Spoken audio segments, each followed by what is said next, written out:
얼음 위를 걷는 발소리. 그 소리가 너무 커서 심장이 터질 것만 같았습니다. 20명의 그림자가 두만강 위를 건넜습니다. 청진 종합방송센터. 거짓을 만드는 사람들이 거짓을 믿지 않게 된 날 모든 게 시작됐습니다. 편성자, 검열관, 기술자, 아나운서. 우리 20명은 북한에서 가장 엘리트였습니다. 가장 신뢰받는 사람들이었죠. 그런 우리가 국경을 넘었습니다. 지금부터 시작되는 이야기는 20명이 함께 국경을 넘은 북한 역사상 가장 큰 집단 탈북 실화입니다. 이야기를 시작하기 전에 무료로 할 수 있는 좋아요와 구독 부탁드립니다.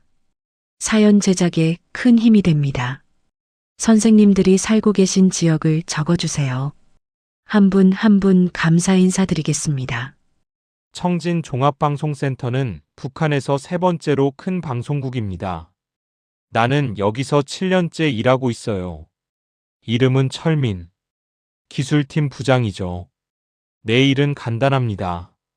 남한 방송 신호를 차단하고 우리 방송만 나가게 만드는 거예요. 아침 8시. 출근하면 제일 먼저 하는 일이 있습니다. 전날 밤 감지된 외부 신호를 분석하는 거죠. 오늘도 몇 개가 잡혔어요. 대부분은 잡음이고 가끔 중국 방송이 섞여 들어옵니다. 그걸 전부 차단하고 보고서를 작성해요. 외부 신호 13건 감지. 전부 차단 완료. 이렇게요. 그런데 오늘은 좀 달랐습니다. 신호 하나가 이상했어요. 주파수 패턴이 남한 방송이었는데 조작 흔적이 없었어요. 우리가 평소에 보는 남한 영상은 전부 편집된 겁니다. 굶주린 사람들, 시위하는 군중, 미군에게 맞는 시민들. 그런데 이 신호는 달랐습니다. 화면에 비친 건 평범한 거리였어요. 사람들이 웃으며 걷고 있었고 커피를 들고 있었습니다. 아이들이 뛰어놀고 자동차들이 질서 있게 지나갔어요. 건물엔 불빛이 가득했고 간판들이 화려하게 빛났습니다. 나는 10분 동안 그 화면을 멍하니 봤습니다. 손이 떨렸어요. 이게 조작이라면 왜 이렇게 자연스럽죠? 사람들 표정이 진짜였어요. 억지로 웃는 게 아니라 그냥 평범하게 살아가는 모습이었습니다. 철민 동무. 뒤에서 광우가 불렀습니다. 편성팀 과장이에요. 나보다 2살 많고 여기서 10년 넘게 일했죠. 그가 내 어깨를 두드렸습니다. 뭘 그렇게 집중해서 봐? 아무것도 아닙니다. 신호 분석 중이었어요. 광호는 화면을 힐끗 보더니 고개를 끄덕였습니다. 그리고 조용히 말했어요. 나도 봤어. 그런 거. 나는 그를 쳐다봤습니다. 광호의 눈빛이 평소와 달랐어요. 피곤해 보였고 뭔가를 참고 있는 것 같았습니다. 철민아, 우리 점심 같이 먹자. 할 얘기가 있어. 그날 점심시간, 우린 방송국 뒤편 빈 창고로 갔습니다. 광호는 담배를 꺼내 피우더니 한참을 침묵했어요. 그리고 말했습니다. 나 요즘 미치겠어. 지도자의 웃음소리를 하루 종일 반복 편집하는데 역겹거든. 그 소리가 꿈에까지 나와. 광호는 웃지 않았습니다. 그냥 허공을 보며 계속 말했어요. 어제 아침 방송에서 인민들이 행복하게 살고 있다는 뉴스를 내보냈거든. 근데 그 영상 촬영한 곳이 어딘지 알아? 평양 중심가야. 거기 사는 사람들만 찍은 거지. 나머지는 굶어 죽고 있어. 근데 난 그걸 편집해서 온 나라가 행복하다고 내보냈어. 나는 아무 말도 못했습니다. 광호가 이런 말을 할 줄은 몰랐거든요. 그는 항상 모범적인 사람이었어요. 당에 충성하고 일도 완벽하게 해냈습니다. 그런 사람이 지금 무너지고 있었어요. 철민아, 너도 그렇지? 의심한 적 있지? 나는 천천히 고개를 끄덕였습니다. 광호는 담배를 끄고 말했어요. 우린 거짓을 만드는 사람들이야. 근데 우리 자신은 그 거짓을 안 믿잖아. 이게 뭐야, 이게. 그날 밤 나는 잠을 못 잤습니다. 광호의 말이 계속 머릿속을 맴돌았어요. 그리고 아까 본 남한 방송 화면이 떠올랐습니다. 평범하게 웃던 사람들, 커피를 들고 걷던 사람들, 그들은 정말 저렇게 사는 걸까요? 다음 날 아침 출근하자마자 보고서가 내려왔습니다. 어제 외부 신호 차단 누락건 발생. 담당자 철민 동무 재발 방지 교육 대상. 나는 손이 떨렸어요. 누군가 봤다는 겁니다. 내가 그 신호를 10분 동안 지켜본 걸. 보고서엔 경고 조치라고 적혀 있었지만 나는 알고 있었습니다. 이제 나는 감시 대상이 됐다는 걸. 복도에서 마주친 순희 아나운서가 나를 보더니 고개를 돌렸습니다. 그녀도 알고 있었어요. 여기선 모두가 서로를 감시하니까요. 나는 사무실로 돌아와 자리에 앉았습니다. 모니터 앞에 앉아서 평소처럼 일했어요. 신호를 차단하고 보고서를 작성했습니다. 하지만 손이 계속 떨렸습니다. 그날 저녁 집으로 돌아가는 길에 광호를 다시 만났습니다. 그는 조용히 내 옆을 걸으며 말했어요. 철민아, 조심해. 넌 이제 목록에 올랐어. 나는 고개를 끄덕였습니다. 광호는 더 이상 아무 말도 하지 않았어요. 우린 그렇게 침묵 속에서 걸었습니다. 그날 밤 나는 다시 잠을 못 잤습니다. 창밖을 보니 별이 보였어요. 저 별 너머엔 뭐가 있을까요? 나만은 정말 저렇게 밝을까요? 나는 이제 알고 있었습니다. 나는 더 이상 예전의 나로 돌아갈 수 없다는 걸. 2달이 지났습니다. 나는 여전히 방송국에서 일하고 있었어요. 경고 조치 이후로 더 조심했습니다. 외부 신호가 잡히면 바로 차단했고 보고서도 완벽하게 작성했어요. 상관들은 만족스러워했습니다. 철민 동무 역시 믿을 수 있어. 하지만 나는 변하고 있었습니다. 처음엔 충격이었던 것들이 이젠 일상이 됐어요. 매일 아침 외부 신호를 차단하고 매일 저녁 거짓 뉴스를 송출했습니다. 그게 내일이었죠. 어느 날 편성회의가 있었습니다. 이번 주 특집 방송 주제는 남조선 인민들의 비참한 삶이었어요. 광호가 준비한 영상을 틀었습니다. 화면엔 남한의 노숙자들이 나왔어요. 거리에서 자는 사람들, 구걸하는 노인들. 그리고 나레이션이 깔렸습니다. 자본주의 체제 아래 인민들은 이렇게 고통받고 있습니다. 회의실엔 10명이 앉아 있었어요. 모두가 화면을 보며 고개를 끄덕였습니다. 좋습니다. 이대로 방송하죠. 나도 고개를 끄덕였어요. 아무 말도 하지 않았습니다. 회의가 끝나고 나오는데 순이가 내 옆을 지나갔습니다. 그녀는 오늘 저녁 뉴스를 진행할 예정이었어요. 순이는 조용히 말했습니다. 철민 동무, 오늘 뉴스 대본 봤어요? 아니, 아직이요. 함경북도에서 또 아사자가 나왔대요. 근데 우린 그 뉴스는 안 내보내요. 대신 풍작이라고 방송하죠. 순이의 목소리엔 감정이 없었습니다. 그냥 사실을 말하는 것뿐이었어요. 그녀는 계속 말했습니다. 전 7년 동안 이 일을 했어요. 사람들이 굶어 죽는다는 정보를 감정 없이 읽어야 했어요. 아니, 정확히는 안 읽어야 했죠. 그냥 없었던 일로 만들어야 했어요. 그게 가장 큰 고문이었습니다. 순이는 더 이상 말하지 않고 갔습니다. 나는 복도에 혼자 서 있었어요. 그녀의 말이 귓가에 맴돌았습니다. 그날 저녁 나는 집으로 돌아가지 않았습니다. 방송국 기숙사에 있는 내 방으로 갔어요. 작은 방이었죠. 침대 하나, 책상 하나. 창문으로 보이는 건 다른 건물들 뿐이었습니다. 나는 거울을 봤습니다. 거울 속 내 얼굴이 낯설었어요. 7년 전에 이곳에 왔을 때의 나는 어디 갔을까요? 그땐 자랑스러웠습니다. 방송국에서 일한다는 게, 국가를 위해 일한다는 게. 근데 지금은? 나는 뭘 하고 있는 걸까요?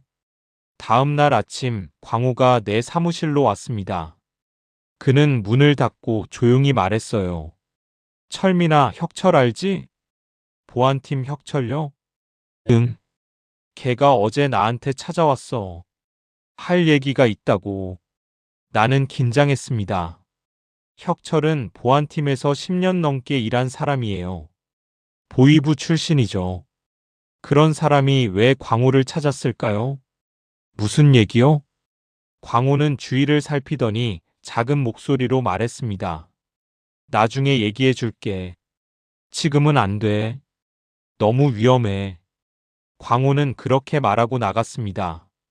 나는 혼란스러웠어요. 무슨 일이 벌어지고 있는 걸까요? 일주일 뒤 나는 혁철을 만났습니다. 밤 11시 방송국 뒤편 빈 창고에서였어요. 광호도 함께 있었습니다. 혁철은 담배를 피우며 말했어요. 나 이 일 15년 했어. 보위부에서 5년, 여기서 10년. 그동안 뭘 했는지 알아? 사람들 감시했어. 의심스러운 놈들 찾아내서 보고했지. 그럼 그 사람들은 사라졌어. 어디로 갔는지는 몰라. 근데 다시는 못 봤어. 혁철의 목소리는 떨리고 있었습니다. 근데 어느 날 깨달았어. 내가 감시한 사람들 중에 진짜 나쁜 놈은 없었다는 걸. 그냥 의심했을 뿐이야. 나만 방송 본 것 같다. 체제 비판한 것 같다. 이런 거였어. 근데 그걸로 사람들은 사라졌어. 나는 숨이 막혔습니다. 혁철은 계속 말했어요. 나 이제 못하겠어. 더 이상 이렇게 못 살아. 광호 형, 철민 동무, 우리 여기서 나가야 해. 그 말을 듣는 순간 나는 알았습니다. 이제 정말로 돌이킬 수 없는 선을 넘게 될 거라는 걸. 광호가 조용히 말했습니다. 혁철아, 너 혼자만 그런 생각하는 거 아니야. 우리도 그래. 근데 문제는 어떻게 나가느냐지. 혁철은 고개를 끄덕였습니다. 알아. 그래서 계획이 필요해. 혼자는 안 돼. 우리 같은 사람들이 모여야 해. 그날 밤 우리 셋은 새벽 3시까지 얘기했습니다. 누가 더 있는지, 어떻게 접근할지, 언제 나갈 건지. 모든 게 위험했어요. 한 명이라도 밀고 하면 전부 죽습니다. 집으로 돌아가는 길에 나는 하늘을 봤습니다. 별이 여전히 빛나고 있었어요. 저 너머엔 정말 자유가 있을까요? 나는 이제 알고 있었습니다. 나는 언제부터 이렇게 됐는지, 그리고 이제 나는 어디로 가야 하는지. 3개월이 지났습니다. 우리는 조심스럽게 움직였어요. 혁철, 광호, 그리고 나. 우리 셋은 비밀리에 사람들을 만났습니다. 같은 생각을 하는 사람들을 찾았죠. 먼저 만난 건 편집실의 민수였습니다. 그는 20대 후반이었고 여기서 5년째 일했어요. 민수는 매일 선전 영상을 만들었습니다. 광호가 조심스럽게 접근했어요. 민수 동무, 요즘 일이 힘들지? 민수는 피곤한 표정으로 고개를 끄덕였습니다. 힘들죠. 근데 다들 그렇잖아요. 광호는 주위를 살피더니 작은 목소리로 말했습니다. 민수야, 우리 할 얘기가 있어. 오늘 저녁 뒤편 창고로 와. 민수는 의아한 표정이었지만 고개를 끄덕였습니다. 그날 저녁 민수는 왔습니다. 창고엔 우리 셋이 기다리고 있었어요. 혁철이 문을 잠그고 말했습니다. 민수 동무, 우리 진짜 얘기할 거야. 넌 어때? 이 일 계속할 수 있어? 민수는 침묵했습니다. 한참을 그렇게 서 있다가 천천히 말했어요. 전 매일 거짓말을 만들어요. 없는 걸 있다고 하고 있는 걸 없다고 해요. 사람들이 굶어 죽는데 풍작이라고 영상을 만들죠. 전 이제 제가 누군지 모르겠어요. 민수의 목소리가 떨렸습니다. 광호가 그의 어깨에 손을 얹었어요. 민수야, 우리도 그래. 근데 우린 이제 선택을 해야 해. 여기 남을 건지 아니면 나갈 건지. 민수는 고개를 들어 우릴 봤습니다. 그의 눈엔 눈물이 고여 있었어요. 나갈 수 있어요? 정말로? 혁철이 조용히 말했습니다. 혼자는 안 돼. 근데 우리가 함께 가면 가능해. 우린 여기서 일하는 사람들이야. 시스템을 아는 사람들이지. 그걸 이용하면 돼. 민수는 천천히 고개를 끄덕였습니다. 전 갈래요. 여기서 더 이상 못 살겠어요. 그날 밤 우리는 넷이 됐습니다. 다음 몇 주 동안 우리는 더 많은 사람들을 만났습니다. 순희 아나운서, 기술팀의 성호, 행정팀의 영자. 한 명 한 명이 모였어요. 모두가 같은 고민을 하고 있었습니다. 이대로는 못 살겠다. 한 달 뒤 우리는 12명이 됐습니다. 그리고 한 가지 문제가 생겼어요. 명철이 움직이기 시작했습니다. 명철은 보위부 소속 감찰 요원이에요. 방송국 내부를 감시하는 게 그의 일이죠. 그는 똑똑했습니다. 아주 조금의 이상한 징후도 놓치지 않았어요. 어느 날 아침 광호가 창백한 얼굴로 내게 왔습니다. 철민아, 명철이 나한테 물어봤어. 요즘 너랑 자주 만나냐고. 나는 긴장했습니다. 뭐라고 했어? 그냥 일 때문에 가끔 만난다고 했어. 근데 걔 눈빛이 의심하고 있어. 우리는 더 조심해야 했습니다. 만남을 줄였고 대화도 최소화했어요. 하지만 명철은 계속 우릴 지켜봤습니다. 2주 뒤 민수가 불려갔습니다. 보위부 조사실로요. 우리는 공포에 떨었어요. 민수가 무너지면 우리 모두 끝입니다. 6시간 뒤 민수가 돌아왔습니다. 그는 창백했고 손이 떨리고 있었어요. 우리는 조심스럽게 그를 뒤편 창고로 데려갔습니다. 민수야, 무슨 일이었어? 민수는 한참을 침묵하다가 말했습니다. 명철이 물어봤어요. 요즘 누구랑 자주 만나냐고. 무슨 얘기하냐고. 전 아무것도 안 했다고 했어요. 그냥 일만 한다고요. 그래서? 명철이 날 계속 쳐다봤어요. 그리고 말했어요. 민수 동무 조심하게. 요즘 이상한 놈들이 많아. 우리는 모두 침묵했습니다. 명철은 알고 있었어요. 정확히 뭔지는 모르지만 뭔가가 벌어지고 있다는 걸. 그날 밤 혁철이 말했습니다. 우리 시간이 없어. 명철이 계속 파고들면 결국 들통나. 우린 빨리 움직여야 해. 광우가 고개를 끄덕였습니다. 그럼 언제? 혁철은 잠시 생각하더니 말했어요. 1월. 겨울이 가장 안전해. 폭설이 오면 추적이 어려워. 그리고 강이 얼면 건널 수 있어. 나는 숨을 깊이 들이쉬었습니다. 1월. 2달 남았습니다. 혁철아, 근데 우리만 가는 거야? 12명만? 혁철은 고개를 저었습니다. 아니, 더 모아야 해.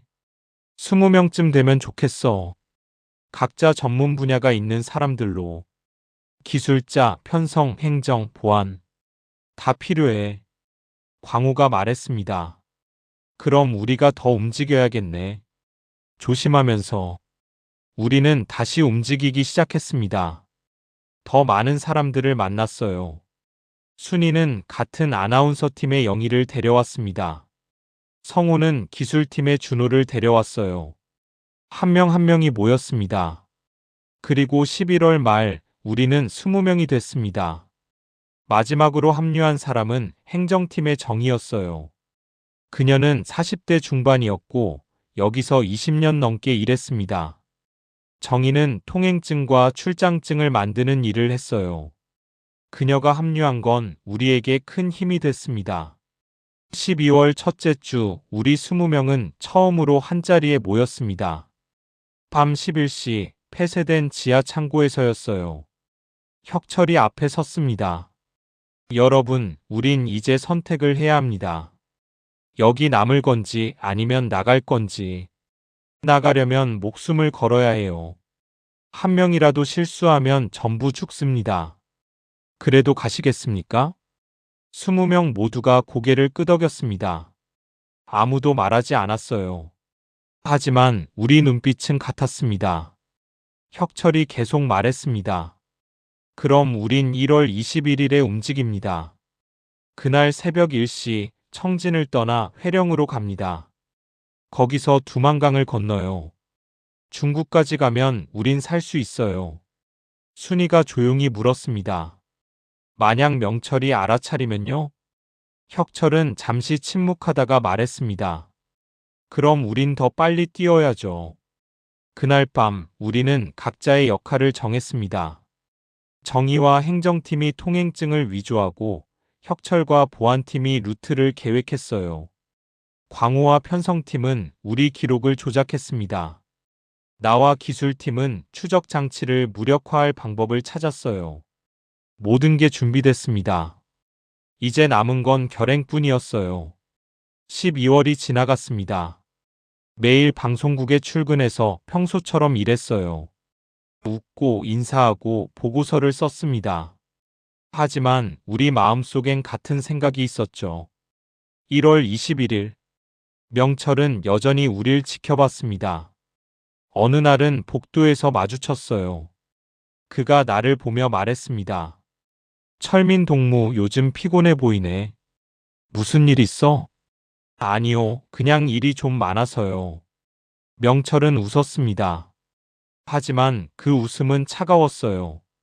그래, 조심하게. 요즘 이상한 일이 많거든. 나는 고개를 끄덕이고 지나갔습니다.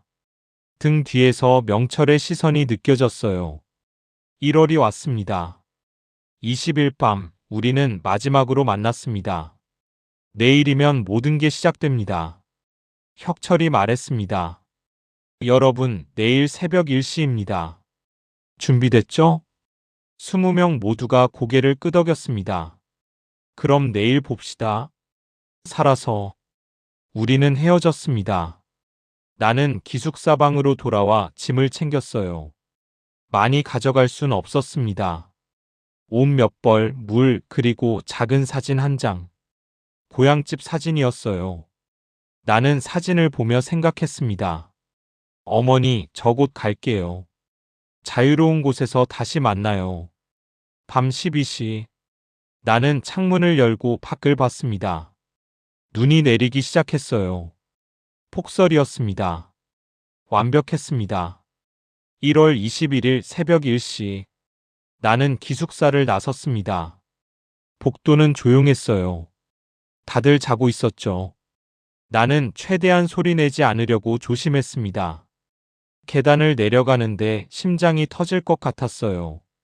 한 걸음 한 걸음이 너무 크게 들렸습니다. 1층 현관. 경비가 앉아 있었어요. 나는 준비한 출장증을 꺼냈습니다. 정의가 위조한 거였죠. 야간 긴급 점검 나갑니다. 경비는 출장증을 확인하더니 고개를 끄덕였습니다. 문이 열렸어요. 나는 밖으로 나갔습니다.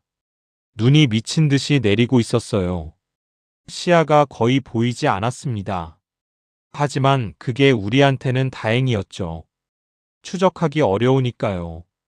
약속 장소는 방송국에서 2km 떨어진 폐공장이었습니다.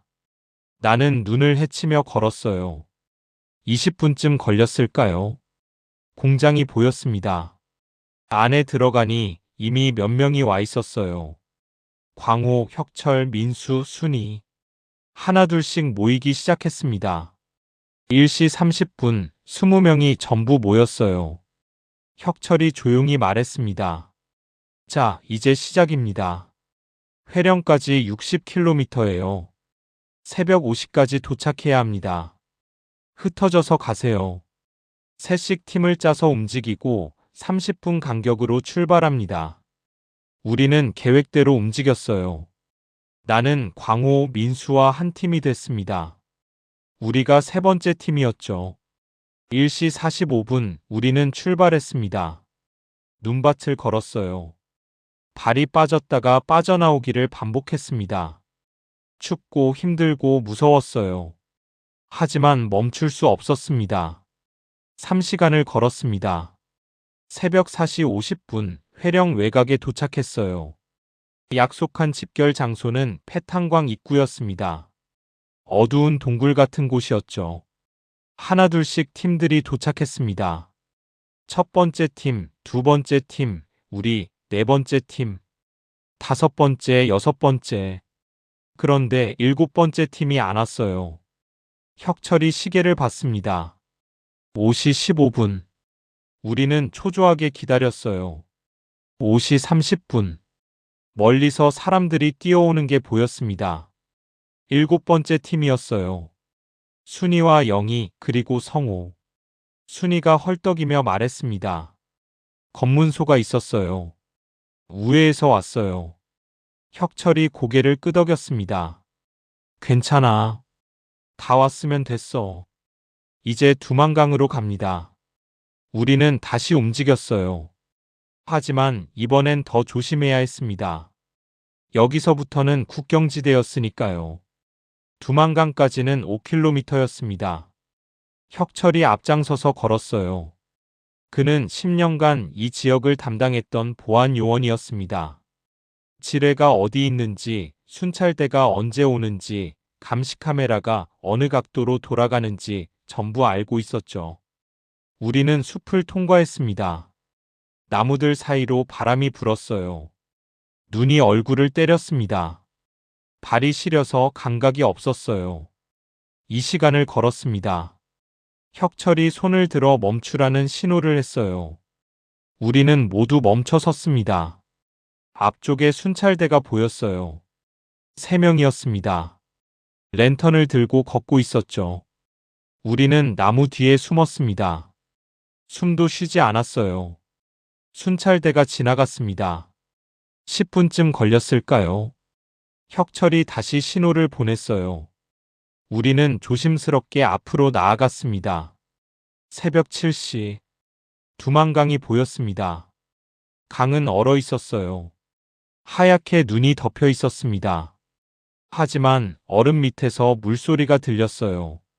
완전히 얼지 않았다는 뜻이었죠. 혁철이 말했습니다. 저기 봐요. 저쪽이 중국입니다.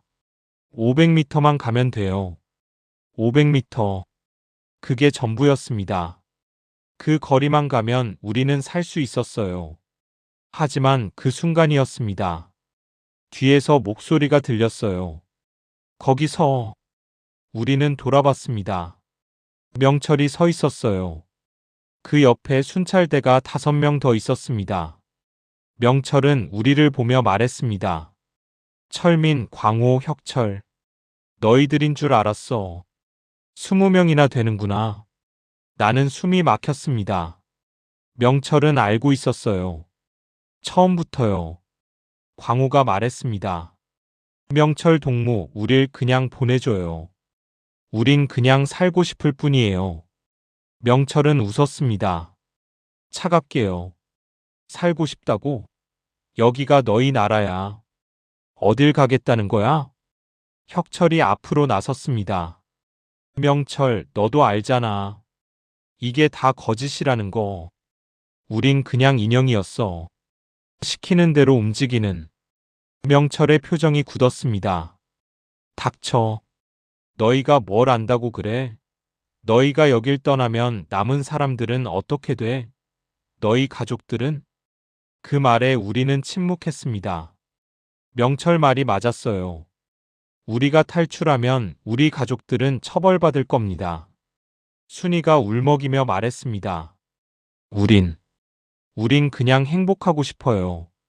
매일 거짓말 방송하는 게 싫어요. 사람들이 굶어 죽는데 풍작이라고 말하는 게 싫단 말이에요. 명철은 총을 들어 우리를 겨눴습니다. 마지막으로 경고한다. 돌아가. 지금 당장. 아무도 움직이지 않았습니다. 우리는 그냥 서 있었어요. 눈이 계속 내렸습니다. 혁철이 조용히 말했습니다. 명철, 우린 안 돌아가. 여기서 죽더라도 저쪽으로 가. 명철의 손이 떨렸습니다. 그는 우리를 쳐다봤어요. 오랜 시간 동안요. 그리고 그가 말했습니다. 가.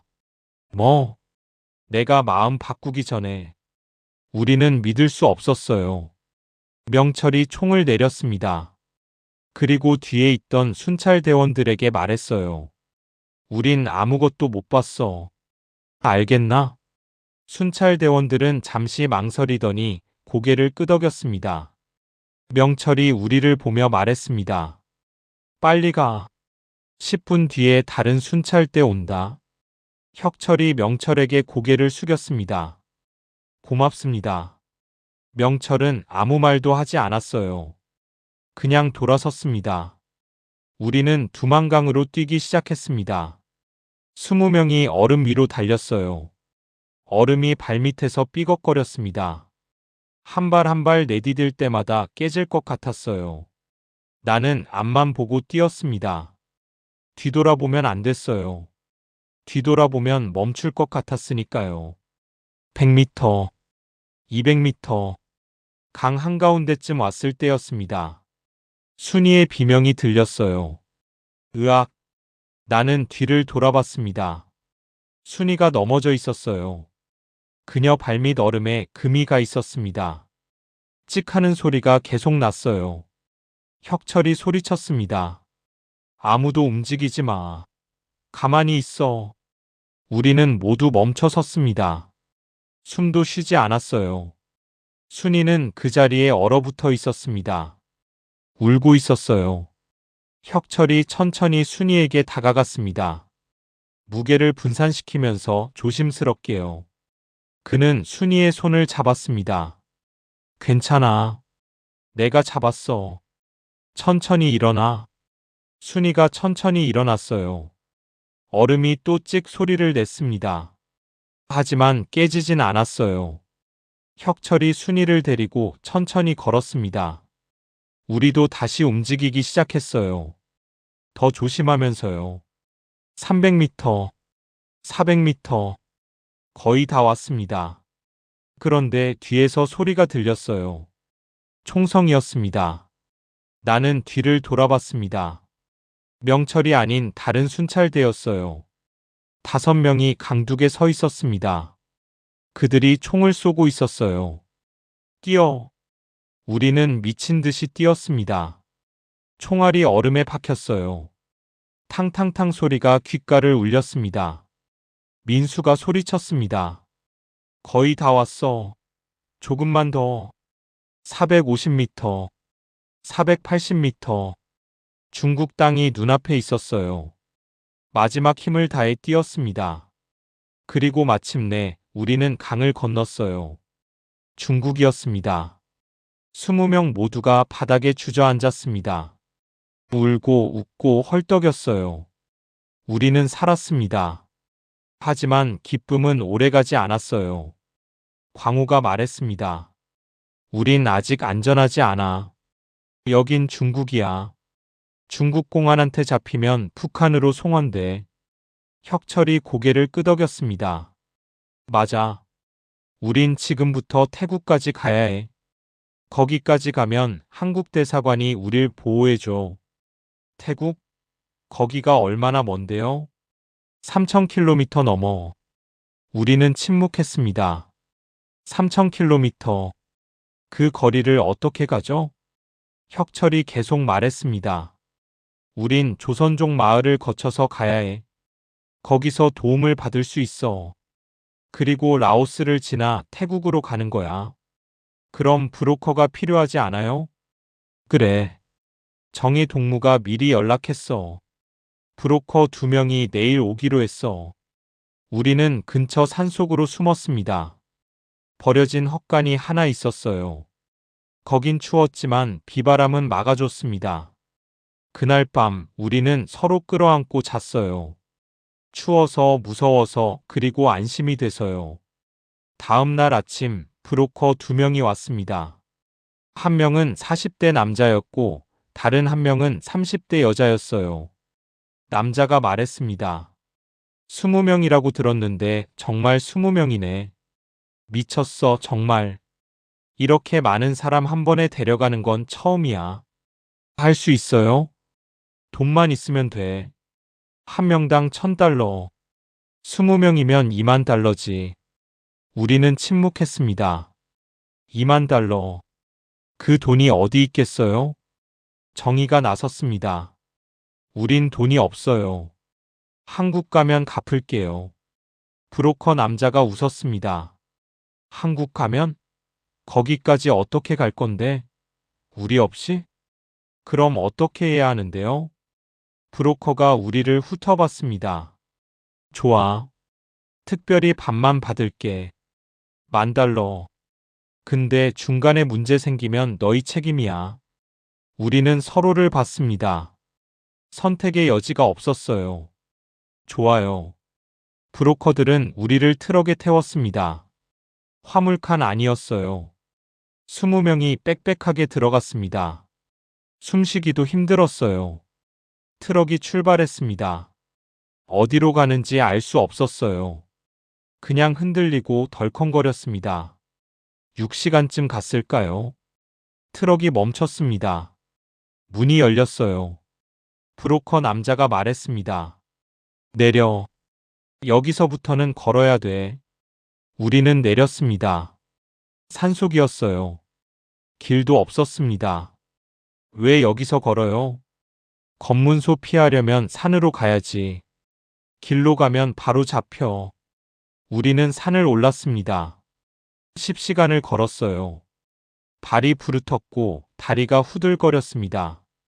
몇 명은 쓰러지기도 했어요. 성우가 쓰러졌습니다. 동상이었어요. 발가락이 검게 변해 있었습니다. 성우야, 일어나. 조금만 더 가자. 못 가겠어요. 발이 안 움직여요. 광호와 민수가 성우를 부축했습니다. 우리는 계속 걸었어요. 3일이 지났습니다. 우리는 조선족 마을에 도착했어요. 브로커가 우리를 한 집으로 데려갔습니다. 작은 집이었지만 따뜻했어요. 집주인 할머니가 밥을 줬습니다. 우리는 3일 만에 제대로 된 밥을 먹었어요. 울면서 먹었습니다. 할머니가 말했습니다. 너희들 많이 힘들었구나. 여기서 이틀 쉬어라.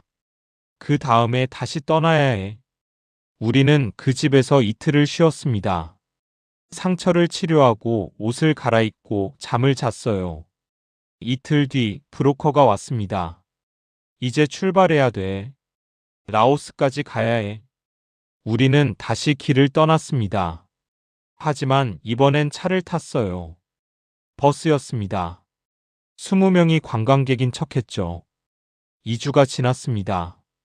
우리는 중국 남부를 지나 라오스 국경에 도착했어요. 브로커가 말했습니다. 여기서부터 조심해야 돼. 라오스 경찰이 까다로워. 우리는 밤에 국경을 넘었습니다. 숲을 통과했어요. 또 10시간을 걸었습니다. 그리고 마침내 라오스에 도착했어요. 하지만 그 순간 문제가 생겼습니다. 브로커 2명이 사라진 거예요. 아침에 일어났더니 그들이 없었습니다. 돈도 연락처도 아무것도 남기지 않았어요. 혁철이 말했습니다. 배신당했어. 그 새끼들이 도망갔어. 우리는 당황했습니다. 이제 어떻게 하죠? 여기서 태국까지 어떻게 가요? 광우가 말했습니다. 우리 스스로 가야 해. 지도 보고 길 찾아서. 우리는 다시 걷기 시작했습니다. 이번엔 브로커 없이요. 스스로 길을 찾으며요. 라오스는 더웠습니다. 북한이랑 완전히 달랐어요. 습하고 덥고 숨쉬기 힘들었습니다. 우리는 작은 마을들을 지나며 걸었어요. 사람들 눈을 피해서요. 낮엔 숨고 밤에만 움직였습니다. 일주일째 되던 날이었습니다. 영희가 쓰러졌어요. 열이 40도가 넘었습니다. 말라리아였어요. 순이가 울며 말했습니다. 영희야, 정신 차려. 제발. 영희는 헛소리를 했습니다. 눈동자가 풀려 있었어요. 혁철이 말했습니다. 병원에 가야 해. 이러다 죽어.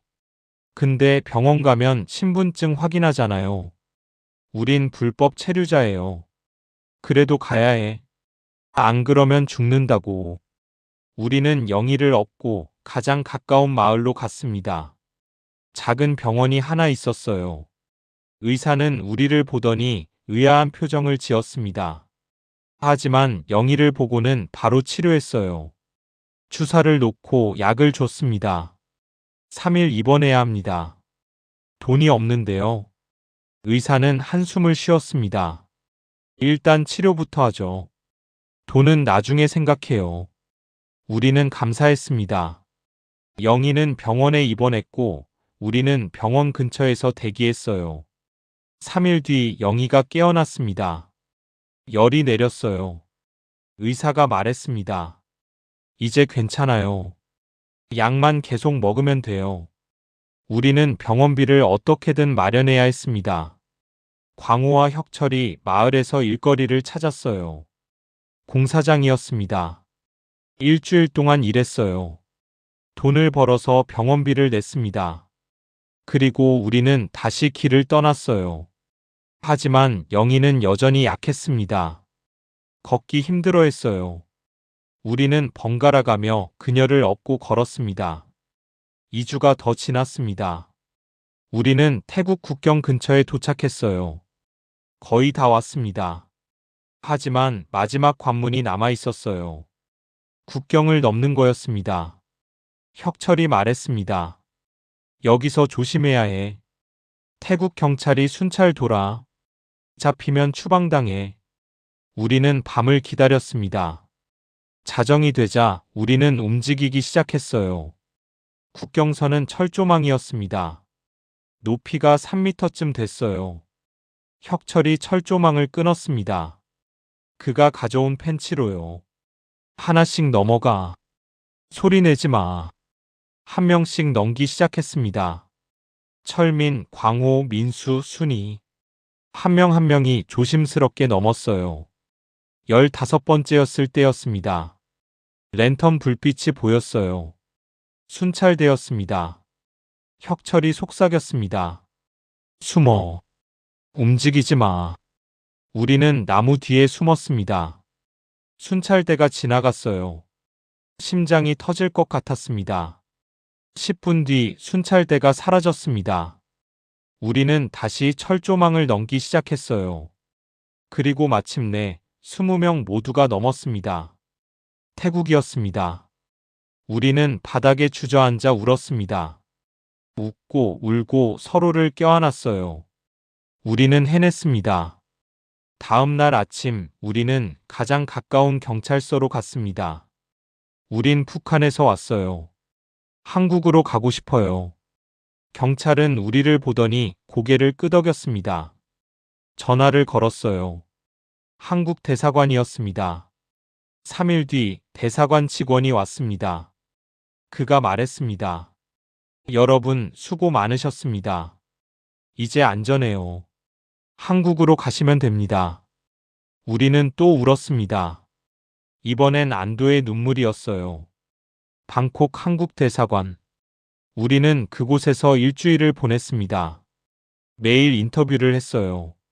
신원 확인, 탈북 경위, 가족 관계. 모든 걸 다시 말해야 했습니다. 지치고 힘들었지만 견뎠어요. 이제 거의 다 왔으니까요. 대사관 직원이 말했습니다. 다음 주에 한국행 비행기 타실 수 있어요. 조금만 더 기다리세요. 우리는 기뻤습니다. 드디어 한국에 가는 거예요. 자유로운 나라로요. 하지만 그날 밤 혁철이 나를 불렀습니다. 철민아, 할 얘기가 있어. 우리는 대사관 뒤편 정원으로 나갔어요. 혁철은 담배를 피우며 한참을 침묵했습니다. 뭔데요, 형? 혁철이 말했습니다. 오늘 대사관에서 연락 왔어. 북한에서 우리 가족들이 연좌제로 끌려갔대. 나는 숨이 막혔습니다. 뭐라고요? 우리 20명 가족 전부 정치범 수용소로 보내졌대. 내 어머니, 동생, 조카까지. 혁철의 목소리가 떨렸습니다. 그는 주저앉아 얼굴을 감쌌어요. 내가 살자고, 내가 자유를 찾겠다고 한 일이 우리 가족을 죽였어. 나는 아무 말도 할 수 없었습니다. 나도 마찬가지였으니까요. 내 어머니도 여동생도 거기 있을 거예요. 광우가 다가왔습니다. 그도 들은 모양이었어요. 형, 우린 알고 있었잖아요. 이렇게 될 거라는 거. 알았어. 알았다고. 근데 막상 이렇게 되니까 혁철은 울었습니다. 처음 보는 모습이었어요. 항상 강했던 사람이 무너지고 있었습니다. 다음 날 모두에게 소식이 전해졌습니다. 순이도 민수도 정희도 모두 같은 얘기를 들었어요. 가족들이 끌려갔다고요. 순이는 며칠 동안 밥을 먹지 않았습니다. 영희는 계속 울기만 했어요. 성우는 벽만 쳐다보며 앉아 있었습니다. 우리는 살았지만 우리 가족은 죽어가고 있었어요. 일주일 뒤 비행기를 탔습니다. 한국행이었어요. 창밖으로 구름이 보였습니다. 하얗고 평화로웠어요. 하지만 내 마음은 무거웠습니다. 광우가 내 옆에 앉아 있었어요. 그가 조용히 말했습니다. 철민아, 우리 잘한 거 맞지? 모르겠어요, 형. 나도 모르겠어. 근데 우린 이제 돌아갈 수 없어. 앞으로 가는 수밖에. 비행기가 인천공항에 착륙했습니다. 2025년 3월 15일이었어요. 공항에서 나오니 사람들이 가득했습니다. 모두 바쁘게 움직이고 있었어요. 웃고 떠들고 전화하고 평범한 일상이었습니다. 우리는 그 광경을 멍하니 봤어요. 이게 자유인가요? 이렇게 평범한 게. 버스를 타고 하나원으로 갔습니다. 탈북자들이 적응 교육을 받는 곳이에요. 우리는 거기서 3개월을 보내야 했습니다. 첫날 담당 상담사가 말했습니다. 여러분 환영합니다. 여기서 한국 생활을 배우게 될 거예요. 힘들겠지만 잘 적응하시길 바랍니다. 교육이 시작됐습니다. 한국어 공부, 문화 이해, 취업 준비. 매일 수업을 들었어요. 하지만 가장 힘든 건 따로 있었습니다. 정보의 홍수였어요. 방에는 TV가 있었습니다. 리모컨을 누르면 수백 개 채널이 나왔어요. 뉴스, 드라마, 예능, 광고. 끊임없이 쏟아지는 정보들. 어떤 뉴스는 정부를 비판했습니다. 대통령을 욕하고 정책을 반대했어요. 북한에서는 상상도 못할 일이었죠. 광우가 말했습니다. 이게 진짜 자유인가 봐. 말하고 싶은 거 다 말할 수 있는 거. 하지만 민수는 혼란스러워했어요. 근데 어떤 말이 진짜예요? 이 뉴스는 이렇게 말하고 저 뉴스는 저렇게 말하잖아요. 그게 문제였습니다. 북한에서는 뉴스가 하나였어요. 국영방송 하나. 거기서 나오는 말이 전부였습니다. 거짓이었지만 적어도 단순했어요. 근데 여기는 달랐습니다. 너무 많은 목소리가 있었어요. 어떤 게 진실인지 알 수 없었습니다. 순이가 말했습니다. 우린 거짓된 하나를 믿다가 이제는 진실과 거짓이 섞인 수백 개를 마주하고 있어요. 그 말이 맞았습니다. 한 달이 지났습니다. 어느 날 밤 나는 악몽을 꿨어요. 명철이 총을 겨누고 있었습니다. 뒤에는 내 어머니가 서 있었어요. 그녀가 울고 있었습니다. 철민아, 왜 나를 버렸니? 나는 소리쳤습니다. 어머니. 깨어났을 때 온몸이 땀으로 젖어 있었어요. 손이 떨렸습니다. 복도로 나갔습니다. 혁철이 창가에 서 있었어요. 그도 잠을 못 자는 모양이었습니다. 형도 악몽 꿨어요? 혁철이 고개를 끄덕였습니다. 매일 밤 꿔. 동생이 나타나. 왜 나를 버렸냐고 물어. 우리는 침묵했습니다. 창밖으로 별이 보였어요. 철민아, 우리 죄인이야. 네. 우린 가족을 버리고 살았어. 우리만 살자고 도망쳤지. 죄인 맞아. 나는 아무 말도 할 수 없었습니다. 혁철 말이 맞았으니까요. 2개월째 되던 날 심리 상담을 받았습니다. 상담사가 물었어요. 요즘 어떠세요? 잠을 못 자요. 매일 악몽을 꾸고 깨어나면 죄책감에 시달려요. 그건 정상이에요. 외상 후 스트레스 장애예요. 언제 나아지나요? 상담사는 잠시 침묵하더니 말했습니다. 완전히 나아지진 않아요. 평생 안고 가는 거죠. 다만 함께 사는 법을 배우는 거예요. 그 말이 더 절망적으로 들렸습니다. 3개월이 지났습니다. 하나원 교육이 끝났어요. 마지막 날 졸업식 같은 게 있었습니다. 수료증을 받았어요. 소장님이 말했습니다. 여러분 축하합니다. 이제 새로운 삶을 시작하세요. 새로운 삶. 그 말이 무겁게 느껴졌습니다. 우리 20명은 각자 집을 얻었어요. 정부 지원금으로요. 작은 원룸이었지만 내 집이었습니다. 처음으로 혼자 있는 밤이었어요. 텅 빈 방에 앉아 있었습니다. 핸드폰이 울렸어요. 광호였습니다. 철민아, 지금 뭐해? 그냥 있어요. 나와. 우리 만나자. 1시간 뒤 20명이 다시 모였습니다.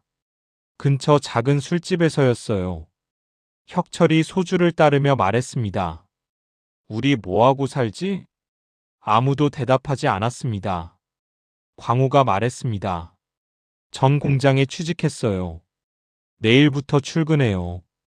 민수가 말했습니다. 전 편의점 알바 시작해요. 한 명 한 명이 자기 계획을 말했어요. 다들 평범한 일이었습니다. 순이가 조용히 말했습니다. 우리 이대로 끝인가요? 무슨 말이야? 우리 방송국 사람들이었잖아요. 20명이나 함께 탈북했고 그냥 이렇게 뿔뿔이 흩어져서 사는 게 맞나 싶어요. 침묵이 흘렀습니다. 혁철이 말했습니다. 순이 말이 맞아. 우리가 할 수 있는 게 있을 것 같아. 뭔데요? 우리 이야기를 하는 거야. 왜 떠났는지, 거기가 어떤 곳인지. 광우가 고개를 끄덕였습니다. 맞아. 우린 거기서 거짓을 만들던 사람들이었어. 이제 진실을 말해야죠. 그날 밤 우리는 결심했습니다. 뭔가를 함께 만들기로요. 2025년 7월, 우리는 작은 사무실을 얻었습니다. 서울 마포구에 있는 낡은 건물 3층이었어요. 월세 80만 원. 우리가 모은 돈으로 간신히 낼 수 있는 금액이었죠. 사무실에는 책상 몇 개와 컴퓨터 2대가 전부였습니다. 하지만 우리에겐 충분했어요. 문에 간판을 달았습니다. 21번 주파수. 20명이 선택한 새 삶. 그리고 하나의 진실. 그게 우리 이름의 의미였습니다. 첫 회의를 했어요. 혁철이 말했습니다. 우리가 할 일은 명확해. 북한의 진실을 알리는 거야. 거기서 무슨 일이 벌어지는지, 사람들이 어떻게 사는지. 광우가 덧붙였습니다. 그리고 탈북자들의 실제 이야기도 담아야 해. 우리만이 아니라 다른 사람들 이야기도. 순이가 말했습니다. 전 인터뷰를 하고 싶어요. 탈북자들이 직접 나와서 경험을 말하는 거요. 민수가 말했습니다. 전 영상 편집 맡을게요. 이번엔 조작 없이 진짜로 만들 거예요. 우리는 각자 역할을 맡았어요. 기획, 촬영, 편집, 진행. 북한에서 했던 일을 그대로 했습니다. 하지만 이번엔 달랐어요. 거짓이 아니라 진실이었으니까요.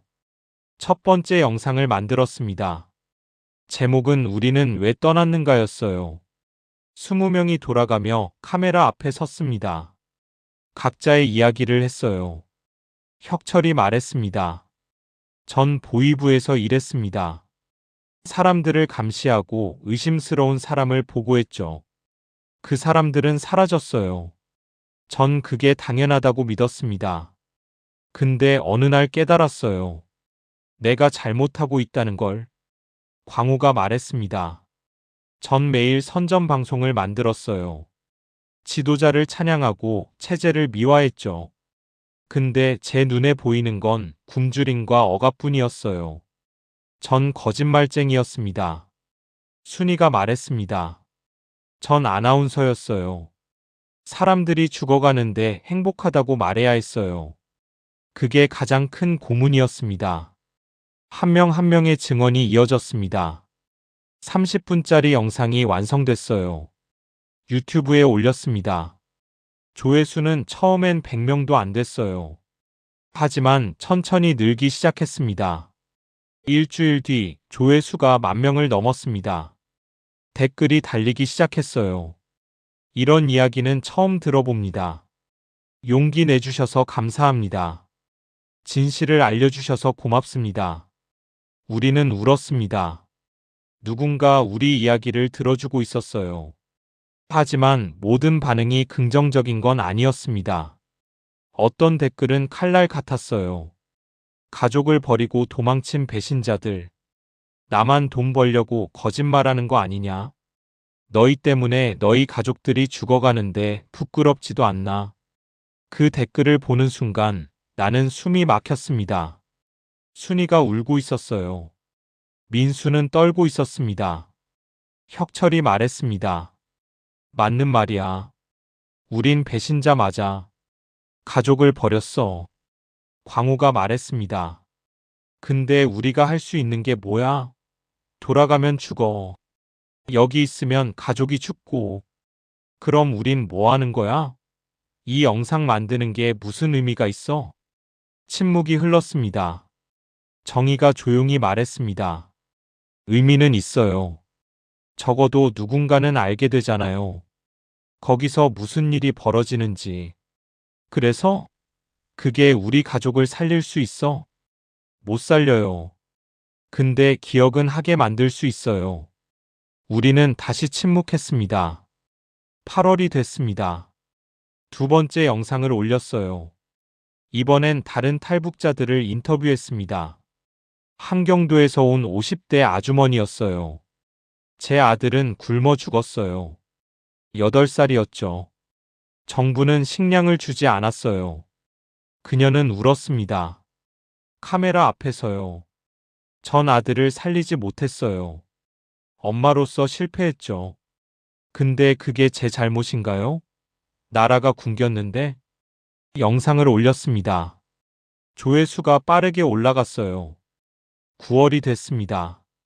세 번째, 네 번째 영상을 올렸어요. 구독자가 늘기 시작했습니다. 1만 명, 2만 명, 5만 명.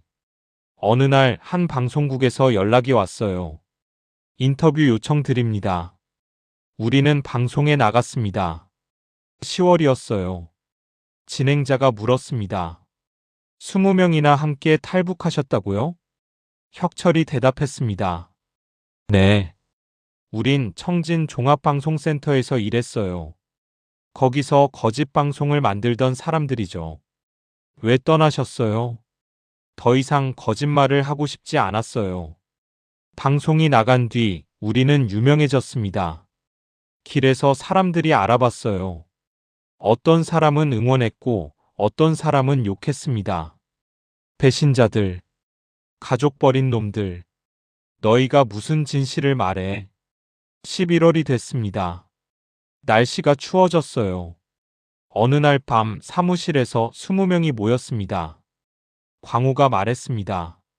우리 이거 계속할 거예요? 혁철이 대답했습니다. 계속해야죠. 멈추면 안 돼. 근데 너무 힘들어요. 매일 악몽 꾸고 죄책감에 시달리고. 순이가 울먹이며 말했습니다. 저도요. 매일 밤 어머니가 나타나요. 왜 나를 버렸냐고 물어요. 민수가 말했습니다. 우린 뭘 하는 거예요? 가족도 못 구하면서 남의 이야기나 하고 있고. 침묵이 흘렀습니다. 혁철이 천천히 말했습니다. 맞아. 우린 가족을 못 구해. 근데 기억은 할 수 있어. 증언은 할 수 있지. 그게 무슨 의미가 있는데요? 모르겠어. 근데 그게 우리가 할 수 있는 전부야. 우리는 다시 침묵했습니다. 창밖으로 눈이 내리기 시작했어요. 1년 전 두만강에서 본 그 눈. 나는 창가에 서서 눈을 봤습니다. 광호가 내 옆에 섰어요. 철민아, 후회해? 매일 후회해요. 나도. 근데 돌아갈 순 없죠. 그래. 돌아갈 순 없어. 우리는 그렇게 눈을 보며 서 있었습니다. 2025년 12월. 올해가 저물어가고 있었습니다. 우리가 탈북한 지 거의 1년이 됐어요. 1월 21일이 바로 그날이었죠. 사무실에서 20명이 모였습니다. 특별한 회의였어요. 혁철이 말했습니다. 1월 21일에 특집 영상을 만들자. 1년을 돌아보는 거야. 광우가 고개를 끄덕였습니다. 좋아요. 우리가 왜 떠났고, 지금 뭘 하고 있고, 앞으로 뭘 할 건지. 순이가 말했습니다. 그리고 우리 가족들 이야기도 해요. 우리가 남겨둔 사람들. 민수가 물었습니다. 그런 이야기를 해도 될까요? 너무 개인적인 거 아니에요? 혁철이 대답했습니다. 개인적이어야 해. 그래야 진짜니까. 우리는 준비를 시작했습니다. 각자 자기 가족 이야기를 적었어요. 어머니, 아버지, 형제자매. 우리가 남겨둔 사람들. 나는 어머니 이야기를 적었습니다. 어머니는 한경도에서 교사였어요. 학생들을 사랑했죠. 저한테 항상 말했어요. 정직하게 살라고. 근데 전 어머니를 버렸어요. 제가 살려고. 적다 보니 눈물이 났습니다. 키보드가 젖었어요. 광호도 울고 있었습니다. 순이도 민수도 모두 울고 있었어요. 우리는 그렇게 울면서 이야기를 적었습니다. 12월 중순 어느 날이었어요. 한 할머니가 사무실을 찾아왔습니다. 80세쯤 돼 보였어요. 여기가 21번 주파수죠? 네, 맞아요. 할머니는 가방에서 사진 한 장을 꺼냈습니다. 이게 제 손자예요. 김민혁이라고 해요. 사진 속엔 10살쯤 돼 보이는 남자아이가 웃고 있었어요. 이 애가 3년 전에 북한에서 수용소로 끌려갔어요. 지금 살아있는지도 모르겠어요. 할머니는 울었습니다. 제발 이 애 이야기를 해주세요. 세상이 이 애를 기억하게 해주세요. 우리는 할머니 손을 잡았습니다. 기억하게 할게요. 약속해요. 할머니가 간 뒤 우리는 민혁이 이야기를 영상으로 만들었어요. 그리고 깨달았습니다. 이게 우리가 할 일이라는 걸. 가족을 구하지는 못해도 기억하게는 만들 수 있다는 걸. 12월 말이 됐습니다. 우리는 작은 송년회를 했어요. 사무실에서 치킨과 맥주를 시켰습니다. 민수가 말했습니다. 올해 정말 길었어요. 광우가 웃었습니다. 그러게. 1월엔 두만강 건너고 있었는데. 순이가 말했습니다. 내년엔 어떻게 될까요? 혁철이 대답했습니다. 모르지. 근데 우린 계속할 거야. 이야기를. 힘들어도요? 힘들어도. 우리는 잔을 들었습니다. 우리 가족들 위해. 그리고 우리가 남겨둔 모든 사람들 위해. 건배. 20개의 잔이 부딪혔습니다. 밤이 깊었습니다. 하나둘씩 집으로 돌아갔어요. 나는 마지막까지 남았습니다. 사무실 창가에 서서 서울 야경을 봤어요. 불빛들이 반짝이고 있었습니다. 1년 전엔 상상도 못했던 풍경이에요. 핸드폰이 울렸습니다. 광호였어요. 철민아, 집 잘 들어갔어? 아직 사무실에 있어요. 뭐해? 어머니 생각, 여동생 생각, 우리가 남겨둔 사람들 생각. 광호는 한참 침묵하다가 말했습니다. 나도 그래. 매일 생각해. 형, 우리 잘하고 있는 거 맞죠? 모르겠어. 근데 이게 우리가 할 수 있는 전부야. 그래요. 이게 전부죠. 전화를 끊었습니다. 나는 다시 창밖을 봤어요. 하늘엔 별이 하나도 보이지 않았습니다. 서울은 너무 밝아서 별이 안 보여요.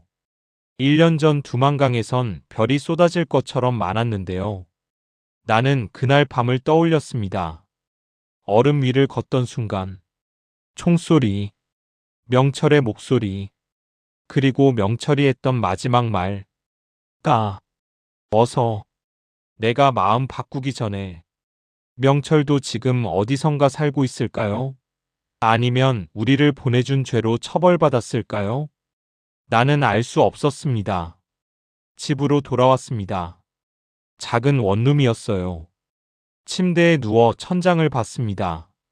내일이면 12월 13일이에요. 2025년도 거의 끝나가고 있습니다. 우리가 탈북한 지 거의 1년. 한국에서 산 지 9개월.